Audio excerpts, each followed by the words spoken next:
Hi friends, welcome to serials கொண்டாட்டம். நம்ம அன்னம் சீரியலில் இப்போ என்ன இன்ட்ரெஸ்டிங்காக போயிட்டுருக்கு அப்படின்னு பார்த்தீங்கன்னா, நம்ம சரவணன் கையால் ரம்யா அடி வெளுத்து வாங்குறாங்க.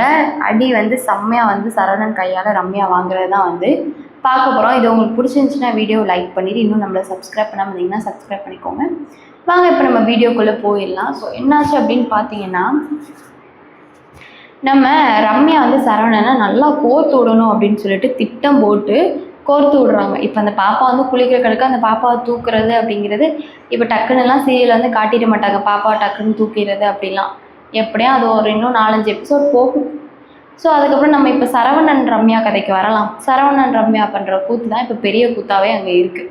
ஒரு பக்கம் பாப்பாவை காப்பாற்றிட்டு நம்ம சீரியஸாக இறங்கினாலும் சரவணன் ரம்யா இடையில அந்த கூத்து பண்ணோன்னே ஒரு காமெடியாக இப்போ சீரியஸ் இல்லாமல் காமெடியாக போயிட்டுருக்க மாதிரி எனக்கு ஃபீல் ஆச்சு. உங்களுக்கும் ஃபீல் ஆச்சுன்னா கமெண்ட்ஸ் மூலமாக உங்களோட ஃபீலிங்ஸை ஷேர் பண்ணுங்கள். அப்போ நம்ம ரம்யா சரவணனா ஃபஸ்ட் நைட்டு கடை நீ அலைஞ்சிக்கிட்டு இருக்கேன், வடிவேல் மாதிரி சும்மா அலைஞ்சிக்கிட்டே இருக்கேன்ல, அதனால் நீ ஃபஸ்ட் நைட்டுக்கெலாம் இப்படி அலைஞ்ச ஒப்பேராது, நான் உன்னை தூக்கி உன்னை கடத்தி வேறு தண்ணி இல்லாத காட்டுக்கு மாற்றுறேன் அப்படிங்கிற மாதிரி ரம்யா முடிவு பண்ணி சரவணனை ஆள் வச்சு கடத்துறாங்க. இந்த விஷயம் நம்மளுக்கு தெரியும். ஒரு எபிசோடில் நம்ம பார்த்தோம், போன எபிசோடில் பார்த்தோம்.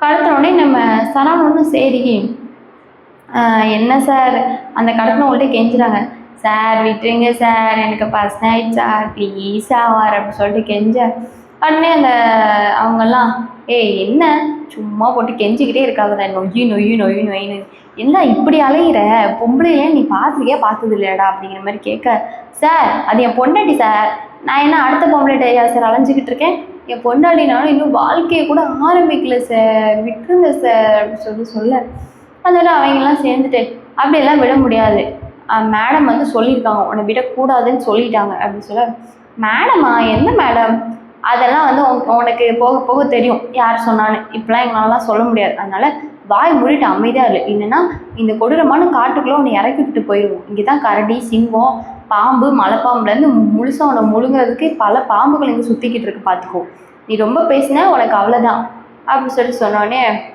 ஐயோ ஏன்டா இப்படி பண்ணுறீங்க, என் நிலமை தெரியாமல் இப்படி பண்ணுறீங்களேடா அப்படின்னு சொல்லிட்டு சொன்னோடனே நம்ம சரவணனுக்கு அவங்க அம்மா கால் பண்ணுறாங்க. கால் பண்ணிட்டு, என்னடா சரவணா, ஹனிமூன்னு டூர் போனேன், ட்ரிப்பு போனேன், ஃபஸ்ட் நைட் நடந்துச்சா இல்லையாடா, இன்னைக்காச்சும் நடத்துவியா அப்படின்னு சொல்லி கேட்க, ஐயோ அம்மா நான் என்ன சொல்லுவேன் என்னத்த சொல்லுவேம்மா, என் நிலமை ரொம்ப மோசமாக போயிட்டுருக்குமா அப்படின்னு. என்னடா சரவணா சொல்கிற, எனக்கு ஒன்றும் புரியலடா அப்படின்னோடனே, அதாம்மா உண்மை, ஃபஸ்ட் நைட் கொண்டாடலான்னு ஆசையாக ஏற்காடு வந்தேம்மா, ஆனால் இங்கே பல பிரச்சனையில் நான் ஒரு பிரச்சனையில் மாட்டிக்கிட்டு தவிக்கிறேம்மா அப்படி.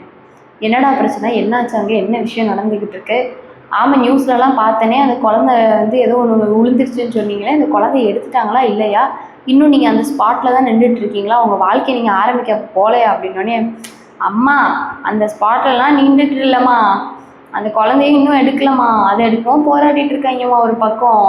இந்த ரம்யா மேடம் என்னன்னா அந்த குழந்தை பாவம், அது பிஞ்சு குழந்தை, அதை காப்பாற்ற அத்தனை பேர் இருக்காங்கம்மா, இருந்தாலும் இந்த ரம்யாவுக்கு ரொம்ப இலகுன மனசு போலமா, அந்த குழந்தை பாவம், அந்த குழந்தை எந்திரிச்சு காப்பாற்றுற வரைக்கும் நம்மளும் கொஞ்சம் ஆறுதலாக அந்த குழந்தைக்கு நம்ம இருக்கணும், அதனால வாங்க அப்படின்னு என்னையும் கூட்டிகிட்டு வந்துட்டாங்கம்மா இந்த மேடம். இந்த மேடம் சொல்கிற பேச கேட்கவே மாட்டேங்கிறாங்கம்மா, என்னை புரிஞ்சுக்கவே மாட்டேங்கிறாங்கம்மா, ஃபஸ்ட் நைட்டுக்குன்னு ஏற்காடுக்கு ஃபஸ்ட் நைட் இன்னும் நடக்க கூட இல்லைம்மா, என்னம்மா பண்ணுறதுனே தெரியலம்மா அப்படி சொல்ல, சரி ஏன்னா இப்படி புலம்பிகிட்ருக்க, பொம்பளை மாதிரி புலம்பாதா, பொம்பளைங்க கூட இப்படி புலம்ப மாட்டாங்க, நீ என்ன இப்படி புலம்பிகிட்ருக்க, இப்போ என்ன உனக்கு பிரச்சனை, இப்போ நீ என்ன தான் பண்ணுற, எங்கே இருக்க எக்ஸாக்டாக அப்படின்னு சொல்லு. அம்மா என்னைய ஐயோ அந்த கூத்தை கேளுங்கம்மா, இந்த மாதிரி ஏற்காடு வந்தேன்னா அந்த குழந்தை விழுந்துச்சுன்னு கேள்விப்பட்டமா, நானும் ரம்யா மேடமும் அந்த மலைக்கு உள்ள போனோமா, போனால் அங்கே பார்த்தா அந்த குழந்தைய எடுக்க முயற்சி பண்ணிகிட்டு இருந்தாங்களோ, நான் ரம்யா மேடம் கிட்ட, மேடம் அது குழந்தைய எடுக்க அத்தனை பேர் இருக்காங்க மேடம், வாங்க மேடம் நம்ம வாழ்க்கையை ஆரம்பிக்கலாம் மேடம் அப்படின்னு சொல்லிட்டு சொன்னோன்னா, இந்த ரம்யா மேடம் உடனே, குழந்தை தான் சரவணா முக்கியம், அந்த பிஞ்சு குழந்தையோட மனசு என்ன பாடுபடுன்னு கொஞ்சமாச்சும் யோசிக்கிறீங்களா சரவணா, இந்த நேரத்தில் ஃபஸ்ட் நைட்லாம் தேவையா சரவணா அப்படின்னு அந்த ரம்யா மேடம் கேட்குறாங்கம்மா. எனக்கு என்ன பண்ணுறது என்ன பேசுறதுன்னே தெரிலம்மா, அப்படியே பிரமிச்சு போய் நின்றுட்டேன். அந்த இடத்துல நான் போய்ட்டு ஃபஸ்ட் நைட் சொன்னால் அது நல்லாவமா இருக்கும், நீயே சொல்லுமா, அப்புறம் என்னை ஒரு அலைஞ்சாலும் நினச்சிட மாட்டாங்க அந்த ரம்யா மேடம். அதனால் வாழ்க்கையை ஆரம்பிக்கும் போதே டோஸ் வாங்கிடக்கூடாது இல்லைம்மா. அதனால தான்மா நான் வந்து சரின்னு பேசாமல் அமைதியாக நின்றேம்மா. அவங்களுக்கே ஆசை வரும் நம்மளை கூப்பிடுவாங்கன்னு. கொஞ்ச நேரத்தில் அங்கே நின்றுக்கிட்டு இருக்கும்போதே ஒருத்தவன் என்கிட்ட வந்தாம்மா. பார்க்க ஜோக்கர் மாதிரியே இருந்தான். அப்போவே அவன் ஜோக்கர்னு நான் மண்டையில் அடித்து அவனை அனுப்பி விட்டுருக்கணும். ஆனால் அவன் வந்து என்கிட்ட முகத்தை பார்க்க பால்வடியும் முகம் மாதிரி இருக்கு, உதவி செய்யும் முகம் மாதிரி இருக்கு, என்னோட கார் ஸ்டக்காகி நிற்கிது, கொஞ்சம் தள்ள உதவி செய்யுங்க அப்படின்னு சொன்னாம்மா. நானே ஏமாந்து நம்ம தான் கமிஷனோட புருஷனாச்சே, நமக்கு என்ன ஆயிர போகுது, சரி நம்மளை உதவின்னு சொல்லி கேட்டு நம்பிட்டான், நல்லவன் வேற சொல்லிட்டான், அதனால் போய் உதவி செய்யலான்னு சொல்லிட்டு அவன் கூட போனேம்மா. டேய், உன்னை யார் அவன் கூடலாம் போக சொன்னா? உனக்கு எதுக்குடா அனுப்பி வச்சோம்? ஏற்கனவே போய் அனுப்பி வச்சா குழந்தை குளிக்கல் வந்துச்சு, அதை போய் பார்க்க போகிறேன், இல்லை அடுத்தவனுக்கு ஹெல்ப் பண்ண போகிறேன், காரில் நின்றான்னா ஸ்டக் ஆகி அவனுக்கு ஹெல்ப் பண்ண போகிறேன், ஏன்டா உசுரை போட்டு வாங்குற? எதுக்குடா சரவணா இப்படி இருக்க? உனக்கு கொஞ்சமாச்சும் ஒரு பிளானை எக்ஸிக்யூட் பண்ண தெரியுதாடா? நல்ல சான்ஸ் இப்படி மிஸ் பண்ணிட்டியடா சரவணா. உன் வாழ்க்கையை அப்படி ஆபத்து ஆரம்பிக்கவே மாட்டியாடா? ஐயோ அம்மா, நான் சொல்கிறது கேளுமா, நீ வேற என்னம்மா நீ பேசிக்கிட்டு இருக்க? அப்போ அவன் வந்து என்கிட்ட சொன்னாம்மா. சொன்னதுக்கப்புறமா நானும் ஹெல்ப் பண்ணலான்னு போனால் அவங்க என்னை திட்டம் போட்டு தாம்மா அப்படி சொல்லியிருக்காங்க. இப்போ நான் அவங்கக்கிட்ட மாட்டிக்கிட்டு தவிக்கிறேம்மா. இப்போ கூட நான் ஃபோன் பேசுகிறது அவங்களுக்கு தெரியாது. அவங்க எல்லாரும் ரெஸ்ட் ரூம் வந்துருச்சு போல் அவங்களுக்கு. அதுக்கப்புறம் என்னையும் கூப்பிட்டாங்க. நான் தான் வேண்டாம், கொஞ்ச நேரம் நிற்போமோ, ஏதாச்சும் ஒரு ஐடியா பண்ணலான்னு சொல்லிட்டு யோசிச்சுட்டு நிற்கிறேம்மா. நான் நடுக்காட்டில் நிற்கிறேம்மா. நான் நடுக்காட்டை விட்டு இந்த காடு வேறு ரொம்ப வந்து ஆழமான காடாக, பார்க்கவே பயங்கரமான காடாக இருக்குமா. அதனால் தயவு செஞ்சு இந்த காட்டில் என்னால் தனியாக எங்கேயும் தப்பிச்சு ஓட முடியாது. ஓடனா இவங்கக்கிட்ட மாட்டுறதை விட அங்கிட்ட நான் பேய் பிசாசு பாம்பு மிருகத்துக்கிட்ட மாட்டி அப்புறம் தான் சிக்கி சின்ன பின்னமாக ஆயிடுவேன். அதனால் இவங்க யாருன்னே தெரியலம்மா, எதுக்கு எனக்கு கடத்துனாங்கன்னு தெரிலம்மா, எனக்கு தேவையில்லாமல் கடத்தி கூப்பிட்டு வந்துட்டாங்கம்மா அப்படி சொல்லிட்டு இருக்கும்போது அந்த வில்லன்கள்லாம் வந்துடுறாங்க. உடனே அம்மா அவங்க வராங்க நான் வைக்கிறேன் அப்படி சொல்லிட்டு வச்சிடுறாங்க.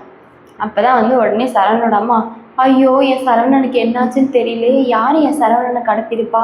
சரி, இந்த விஷயத்தை நம்ம ரம்யா கிட்ட ஃபோன் பண்ணி சொல்லலாம், அவங்க கமிஷனர் தானே, அவள் எப்படி இருந்தாலும் நம்ம சரவணனை காப்பாற்றுவா அப்படின்னு சொல்லிட்டு ரம்யாவுக்கு கால் பண்ணி, ரம்யாம்மா என்னம்மா பண்ணுறீங்க அப்படின்னு சொல்லிட்டு கேட்டுவிட்டேன். இந்த மாதிரி தான் நிற்கிறோம், சரவணனை ரொம்ப நேரமாக காணும் ஆண்டி அப்படின்னோடனே, அதை சொல்லலாமா உனக்கு கால் பண்ணி, சரவணனை யாரோ அங்கே நிற்கிற ரவுடி பசங்களாம் மொத்தமாக சேர்ந்து காரில் கூட்டிகிட்டு போயிட்டு கடத்திட்டாங்களாம்மா அப்படின்னு சொல்ல, என்னது சரவணனை கடத்திட்டாங்களா? என்னம்மா பேசுகிறீங்க? ஒரு பொம்பளை பிள்ளைய கடத்தினாலும் அவங்களுக்கு லாபம் இருக்கும், சரவணனை கடத்தி என்னம்மா பண்ண போகிறாங்க அப்படின்னோடனே, ஆமாம் சரவணன் தான் இப்போ எனக்கு கால் பண்ணான், அவங்க எல்லாரும் கொஞ்சம் ரவுடி கும்பல்லாம் அங்கே தப்பிச்சாங்கல்ல, அது தெரிஞ்சுக்கிட்டு சரவணன் கால் பண்ணாமா அப்படின்னு சொல்ல தான் அப்போ தான் ரம்யாவுக்கு யோசனை வந்து, ஓ அப்போ இந்த சரவணன் சைடு கேப்பில் கால் பண்ணியிருக்கானா அப்படின்னு சொல்லிட்டு அந்த வில்லனுகளுக்கு கால் பண்ணி ரம்யா வந்து உஷார் பண்ணிட்டாங்க. இந்த வீடியோ பிடிச்சிருந்துச்சுன்னா லைக் பண்ணுங்கள். நெக்ஸ்ட் வீடியோவில் பார்க்கலாம். டாடா.